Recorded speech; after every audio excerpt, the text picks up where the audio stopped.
अस्सलामुअलैकुम वरहमतुल्लाह। आप देख रहे हैं जेके मारिफ अपडेट और मैं आपका मेज़बान शाहिद कासमी।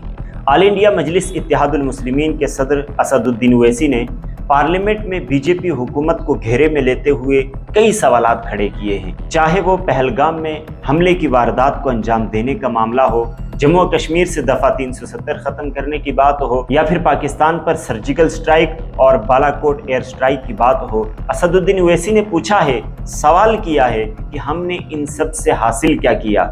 जम्मू और कश्मीर से रियासत का दर्जा ख़त्म करके उसे मरकज़ के ज़ेरे इंतज़ाम कर दिया गया, यूटी बना दिया गया, मगर आतंकवादी और दहशतगर्द फिर भी वहां पहुंच रहे हैं। क्या बीजेपी कश्मीर पॉलिसी में पूरी तरह से नाकाम नहीं हो रही? वहीं असदुद्दीन ओवैसी ने इंडिया और पाकिस्तान के दरमियान 14 सितंबर को खेले जाने वाले एशिया कप के मैच पर भी सवालात खड़े किए हैं कि एक तरफ आप पाकिस्तान को दुश्मन मुल्क करार देते हैं, उसका पानी बंद करने की बात करते हैं, और दूसरी तरफ आप उसी मुल्क के साथ मैच खेलते हैं। ये सवाल ज्यादा अहम इसलिए है कि बीसीसीआई के चीफ वजीर दाखिला अमित शाह के बेटे जय शाह हैं।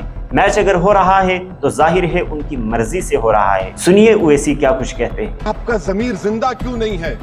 किस सूरत से आप पाकिस्तान से क्रिकेट मैच खेलेंगे जब हम पानी नहीं दे रहे हैं? 80% पानी पाकिस्तान का हम रोक रहे हैं।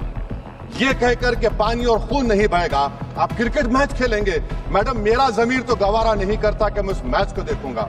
क्या इस हुकूमत में इतनी हिम्मत है कि उन 25 मरने वालों को फोन करके कहे कि देखो हमने ऑपरेशन सिंदूर में बदला ले लिया, अब तुम पाकिस्तान का मैच देखो? बड़ी अफसोस की बात है मैडम, अकाउंटेबिलिटी किस पर है? पहलगाम किसने किया?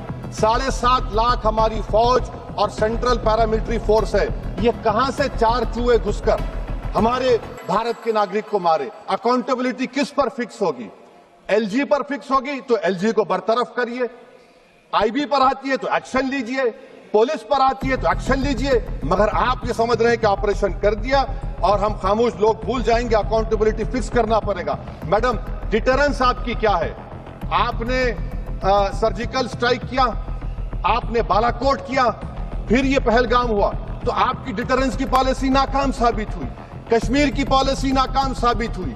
370 हटा दिया आपने एक रियासत को यूटी बना दिया, और उसके बावजूद भी दहशतगर्द वहां पर पहुंच गए।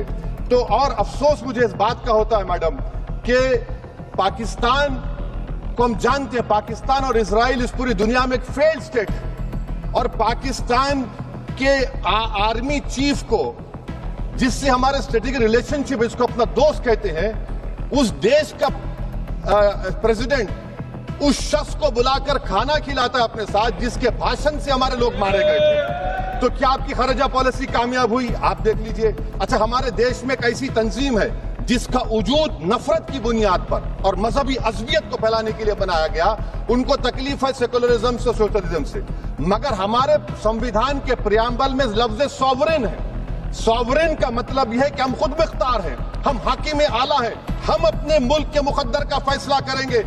जी हाँ, ओवैसी की दो टोक बातें हैं कि पहलगाम हमले की जिम्मेदारी जिस पर भी आयद होती है उसके खिलाफ कार्रवाई हो। अगर जिम्मेदार एलजी ठहरता है तो एलजी को बरतरफ कीजिए। पुलिस के खिलाफ जिम्मेदारी आयद होती है तो पुलिस के खिलाफ एक्शन हो। आईबी के खिलाफ जिम्मेदारी आयद होती है तो कार्रवाई आईबी के खिलाफ होनी चाहिए। मगर आप ये समझते हैं कि ऑपरेशन कर दिया तो लोग भूल जाएंगे? नहीं, आपको ये तय करना पड़ेगा कि कौन इस हमले का जिम्मेदार है, किस वजह से यह हमला हुआ, कौन सा डिपार्टमेंट इसमें नाकाम हो रहा है, उसके खिलाफ एक्शन होना चाहिए। वहीं आपको बता दें कि पार्लियामेंट का 1 महीने का सेशन चल रहा है, जो 21 जुलाई को शुरू हुआ और 21 अगस्त तक जारी रहेगा। और इसमें जो सबसे पहला और बड़ा मुद्दा है जिस पर डिस्कशन चल रही है वो पहलगाम हमले को लेकर है। अपोजिशन इस मामले पर हुकूमत को घेरे में ले रही है और कई गंभीर आरोप भी लगा रही है और कई सवालात भी खड़े कर रही है। मगर हुकूमत का कहना है कि उन्होंने ऑपरेशन सिंदूर करके पाकिस्तान को जवाब दिया।